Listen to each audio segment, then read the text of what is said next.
hello and a very warm welcome to the video. Sometimes I buy collections of cars online just because it's a little bit more economical than buying them in ones and twos in terms of postage.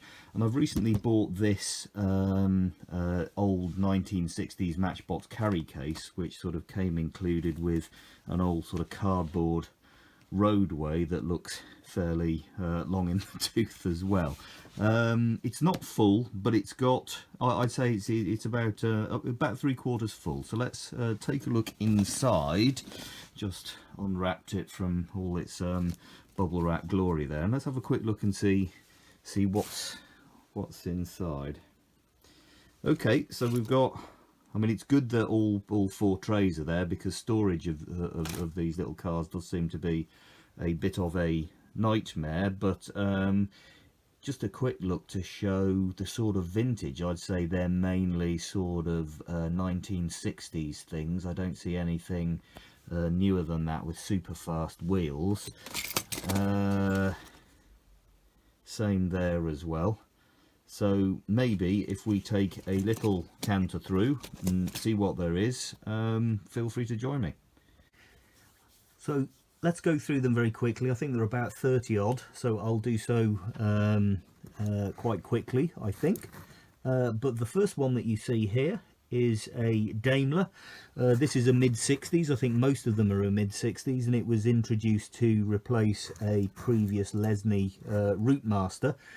In pretty good condition. The decals, never quite sure whether these are decals or tampos, don't know the difference between the two, but in pretty good condition there. I think the paint's okay, needs a little bit of a clean perhaps, but in generally very good condition. Next one that I have got is an American fire tender pumper truck, again mid-60s. Again, the tampos seem to be in good order and minimal paint loss there. One of the only frustrations that I find with this particular model is that the plastic on the back for some of these details really is quite thin, so it sort of shrinks and rides up over time, but nonetheless in pretty good order, so quite pleased with that. Another fire vehicle for you here. This one is, so that it doesn't glare so much, airport crash tender, says so on the side. That's not a sticker or a transfer. Weirdly, that is a piece of plastic which they have put on the side of the model, which you'd think would be very inclined to pick and to catch and to fall off quite readily. This is probably the 3rd one of these that I've had, and all of them have still had this plastic sign on the side, so it's not as perishable as it might appear, but certainly very pleased with that one. Great stuff. Tipex, this one, I think this is probably one of the best condition out of all of them. Just having a quick look through the box now. In terms of paint loss, there is some, but it's minimal. But I think sort of around the cab area, it's in very good condition, and the wording on the side is good. I've always liked the little tipper action on these. Very nice. Pleased with that one. Nice addition to the collection. Have a few of those, but that one's a nice example. Tractor. One of these was done in one of Marty's Matchbox makeovers recently, where he sort of restored and 3D printed the steering wheel in something similar to this. One of the frustrations that I've found with these models, and there we are, it's just shown it. I mean, even though in terms of detail, this sort of approach to the wheels in this era of Matchbox made them look a lot better, I just feel that it hasn't aged well, and for whatever reason, the number of models that I find that have this sort of arrangement often aren't in very good condition. It's the same with a trailer here. There are some tyres towards the bottom of the carrier case. There's one in the back there, and there seems to be some little driver. I'm not sure what that's out of. Maybe it's not Matchbox at all, but it looks like a military guy or a racing guy or something like that. But he was in the back there. But that one's in good condition, and presumably marries up quite nicely with the tractor and trailer there. So quite nice, but got those frustrating wheels. Another one that has perhaps seen better days is this bulldozer here. You might just let me get that central.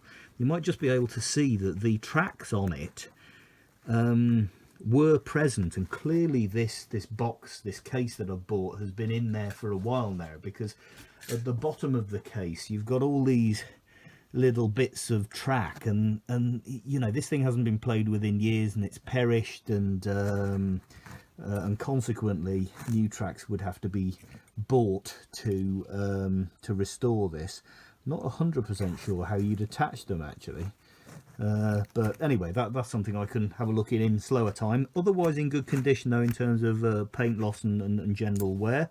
I think you'd agree. Oh, there we are, another bit of the track just perished and broken away. Next one is a non-Matchbox. This one is a Husky. That one is a Farina bodied Lancia. It's got an opening bonnet. I would say that's considerably smaller than 1/64 scale, because if I was to put that up against, say, the next one, which is the Studebaker, you see the nose to nose there. They really are quite different in terms of scale, but that one's nice to have. It's got a few sort of marks and imperfections in the paint, but I wouldn't say it's damaged beyond that, and it seems to still have a bit of the chrome on the grille and all that sort of thing there. So very nice. Husky Lancia, presumably from a similar era to the Matchboxes that we're looking at. So there we go, there's that one. Studebaker, there are, just scanning through, there are two of these, and one of the things that I notice, which is new to me, is that I've had one with this sort of light blue top before that slides in and out like that, but this other one, it's sort of body coloured rather than a lighter blue. So again, still works in that sort of way. Didn't know that was the case. Don't know if that's more unusual or more common, but both very, very nice models. Similar condition to the others that we're looking at, and a little bit of dirt on that needs brushing up. Don't know what that is, probably somebody's breakfast. Another couple of nice models. Dumper truck is the next one. All wheels. I've found that I usually get hold of these things and at least one of these axles is broken, and I've also had the pin that holds the tipper on the back to be damaged in some way, but this one seems to be in really good order, so I'm quite pleased with that. I think I've got another one of these somewhere, but this one is in much superior condition, so delighted with it. I will show you a couple more construction vehicles. I think this was originally orange, but you can see a lot of over painting here, and we've got some fluff and stuff stuck to the underside of it. Grey wheels, shaking around the tyres on the wheels there, so they're probably going to fall off. Perhaps not quite as good a condition as some of the others that we've seen, but we have a much nicer conditioned yellow variant of that there. Very, very pleased with this, because this sort of bed swings around there and up and down, so it's a pretty good toy and works very well. So that one's in nice condition. Sort of a construction vehicle, more of a a sort of district council vehicle perhaps. We've got the snow plough there. I think Marty's Matchbox Makeover series has featured one of these as well, in quite nice condition. The plough is metal, it's a separate piece, and it works really well. You can sort of like drive that around, and this thing doesn't foul because it's not rigidly attached, and you've got the tipper, which of course works on the back as well. Nice model. This is the next one. We've got a crane which is called a oh god, it must be a German thing, I can't pronounce that. But yeah, it's a silver bodied orange crane on the back in quite nice condition. I've seen these with both plastic and metal hooks. This one is a plastic one. Grey wheels on this one in quite nice condition, seems to still function properly, so another nice example.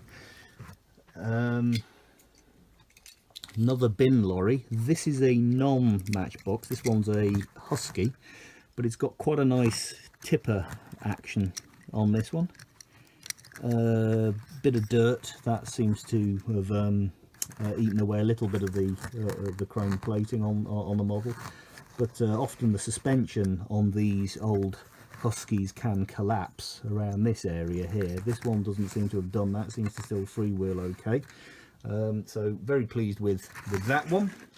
The next one is also a Husky, very mucky. I don't know what that's been driving through, because it looks like very red for it to be soil, but it's clearly something that needs to be polished up. Bent bumper, but this is a model of Jaguar's Mark 10. Lesney did a variant of this Mark 10. It's a really fantastic model, the Lesney one. This one isn't too bad either. I think I'll probably prefer the Lesney one. It's got an opening bonnet and the proportions are nice as a toy, though overall the lines on this one might even be a little bit more accurate than the Lesney Matchbox variant. So very pleased to have that one, but certainly needs a clean because some of the wheels are fouling there, that it's so dirty. I don't know why that one should be so dirty, and then the construction vehicles are in good condition. Dodge truck. These ones used to come with either horses or cattle, I can't remember which. They are missing from this, but the tail still opens up. It's in very nice condition. Very pleased with that one.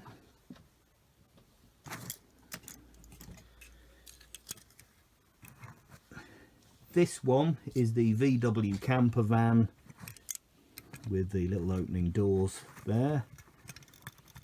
This seems to be quite sought after, because of course there are lots of collectors out there of VW models that aren't particularly interested in Lesney or Matchbox, and this one seems to be in better condition than the other one of these that I've got, so a very welcome addition. Great stuff. I think this was the second version of the VW camper that they did. They did a green one earlier on in the Matchbox Lesney life, but that one's a little bit better in its detail. It's in really good condition, that one, so very pleased with that as an addition to the collection. Tipper truck.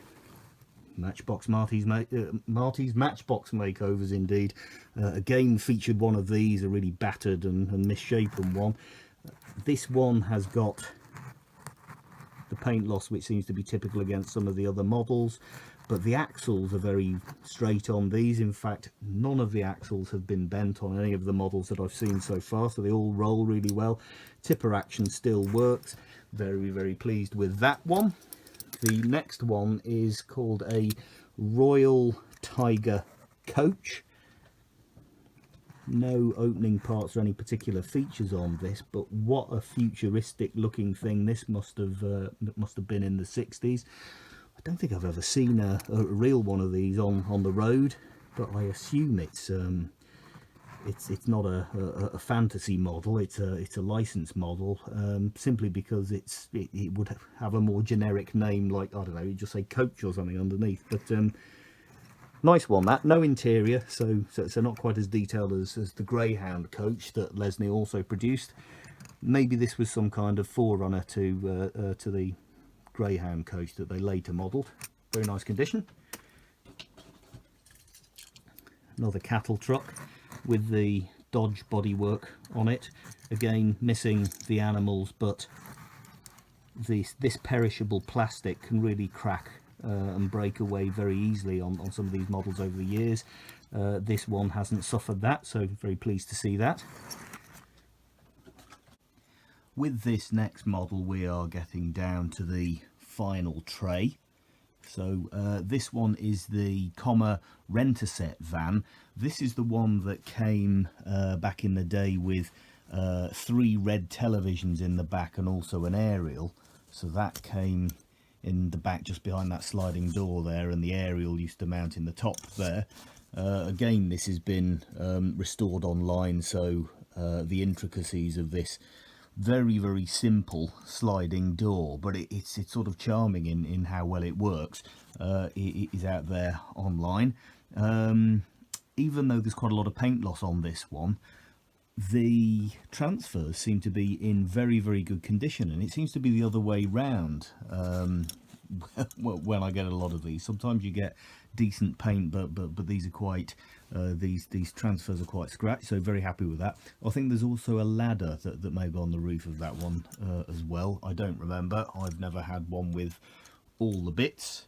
Related to that is another Comma, which seems to be a variation on the same casting. This one is the ice cream van, and again falling into a similar sort of territory as the last model. There is a bit of paint loss around it, but in terms of those transfers, it seems to have survived quite well. And I've always been just a little bit amused at the character that's in there, because if you take a look at where his legs disappear into the floor, it kind of suggests the scale of the guy compared to the van. Well, it certainly suggests that he's kneeling down when serving ice creams to customers there. But really nice condition. That I think that's the best condition one of these that I've seen. So I'm delighted to have that one in the collection.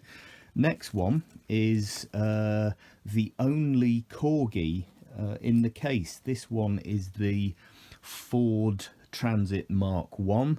I'm a big fan of the Matchbox Ford Transit Mark 1, which is an orange pickup, if you can remember that one. It's got a sort of little pallet on the back, but this is a sort of camper van equivalent of that. I think it's pretty good, actually. I mean, just rotating it round, there's very little damage on it. And this door, which was quite clumsy when compared to how Hot Wheels were, Matchbox were manufactured, this really is quite a rickety thing.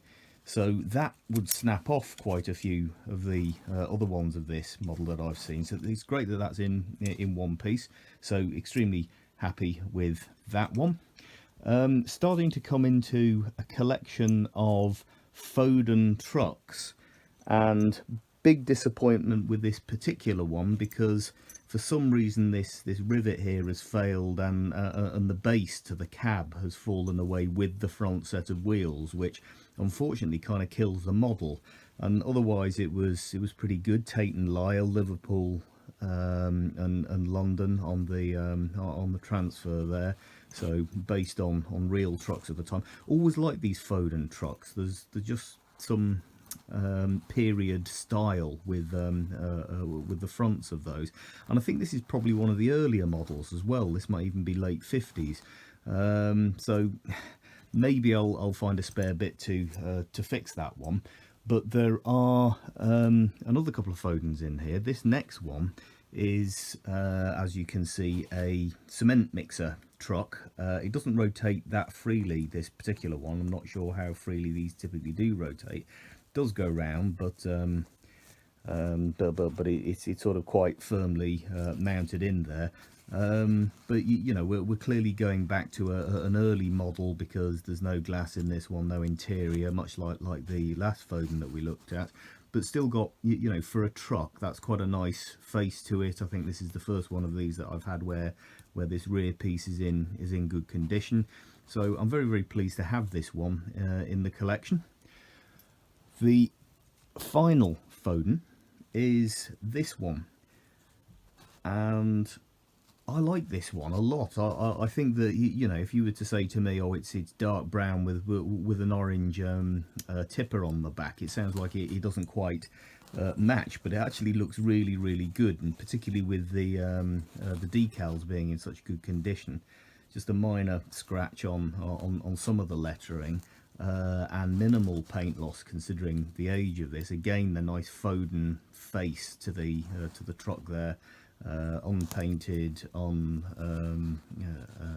with no interior and no glass in that one. Tipper works on the back very well, like that. Lovely little thing, that. A really nice addition. Very pleased indeed. So what have we got left? Well, just while we're on the trucks, and this is perhaps not one of the better ones, I think this one's called a Guy Warrior. This one's a Husky. I have seen them where they come with some contents, a sort of plastic moulding that looks like it's full of sand or concrete or something, but in essence this is a very basic sort of carrying truck. But again, you know, suspension can collapse on these, but the suspension's working very well on this particular one. There is quite a bit of paint loss. I do like collecting Huskies. Some of them are more flimsy than others. I would say this is sort of middle of the road in terms of quality, but certainly very happy to have it in the collection. And I think we've only seen another couple of Huskies in this batch so far, so that one's welcome to see. Ford Corsair seems to have, again, breakfast spilt on this in some way, but I think once that's cleaned off, it's sort of got partial paint loss on this.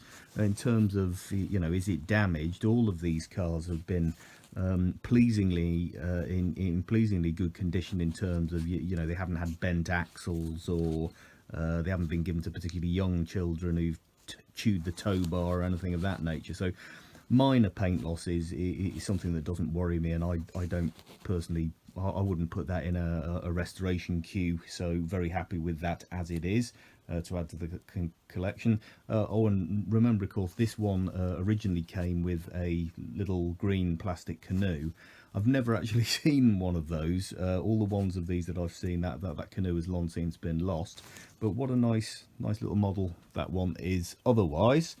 BP Bedford truck next. This is the one with the swiveling cab so that you can see the engine inside there. Not too bad condition. This is more typical of the damage, where the paint's not too bad, but the transfers have sort of worn away over time. For some reason, when manufactured, they didn't get the transfer in the middle on this one, so the one that's in best condition at the back is sort of off center, unfortunately. That one's pretty scratched on that side, but other than quite a bit of paint loss on that corner of the cab, this particular one seems to be in okay condition, and I don't think this is the sort of condition I'd restore, and I'd be delighted to display that one as is. What have we got next? A couple of Land Rovers for you now. The first is this Kent Fire Brigade Land Rover. As a Land Rover, it's actually quite rare. This particular model isn't, but you don't see many Land Rovers with this sort of extended front piece on them. So it was always interesting that they chose to model this back in the day and turn it into a toy. Relatively good condition, this one. These always seem to sit a little bit low sometimes, and underneath there's this middle piece of plastic here which does move around a bit and can sometimes be used to bolster the suspension a little bit, so I don't know whether that was the idea behind that. But the main advantage that I'm spotting on this one is the ladder's still there, and I have had a few others of these in much worse condition than this, and they've never ever had the ladder on top, so it's nice that not only is it in fairly good condition in terms of the transfers, the paint, but the accessories are there as well. So pleased with that one. Also a big fan of this next Land Rover. I think this has got some real charm, this one, and for me it's when it was one of the first for Matchbox to really get it right in terms of, you know, the interior was very good, the glass that they put in was good, the use of plastic was very successful in terms of the luggage on the roof there, because sometimes that can get broken away. You've got a tow hitch on the back, but I don't know whether it was the first, but it was certainly amongst the first to have a plastic base there. You notice this is you know, cars for 10 years afterwards would have metal bases, so interesting that even in the mid-60s had a plastic base. A couple of cars left now. This next one is an Opel Diplomat. I've only ever seen these things in gold. I've always liked this model. It's not particularly rare, it was particularly popular, so so there's plenty about. This one needs got a little bit of mess on the bonnet there that needs tidying up, but of course the bonnet opens on this to give nice view of a detailed chromed engine under the bonnet or hood. Nice condition, tow hitch still on the back. Love that one, love the gold colour as well, very pleasant looking thing. And actually rear corner, but it's best till last. This is one of my main reasons for buying this particular collection, is this utterly lovely Jaguar E-Type coupe. Really beautiful car in real life. It models quite nicely as well. I haven't got one in as good a condition as this, so it was a real incentive for me to buy. And of course these wheels, these are metal spoked wheels with the plastic tyres on them, and these seem to wear far better than the plastic ones that we had a look on the farm vehicles earlier on. I've had a few cars, there's a Ferrari Berlinetta that also has this sort of wheeled arrangement, and the plastic doesn't seem to fall off the metal centered wheels half as often as it does with the more shoddy sort of plastic wheels with plastic tires on, and this seems to be the case with this one. These tires are very firmly mounted on. It's in great condition, beautiful color, beautiful car. Really pleased with that one, absolutely superb. There they all are, back in the case that I purchased to hold them all in the first place. I've got a few slots which I can use to put other cars in. I've got quite a few of these cases with cars of a similar vintage, some a little bit newer, so if you've liked this and you've enjoyed looking at these, then let me know, and I will try and be a little bit more organised in future videos and try not to and through them quite so much. But thank you very much if you stuck with me, and I hope to return again soon.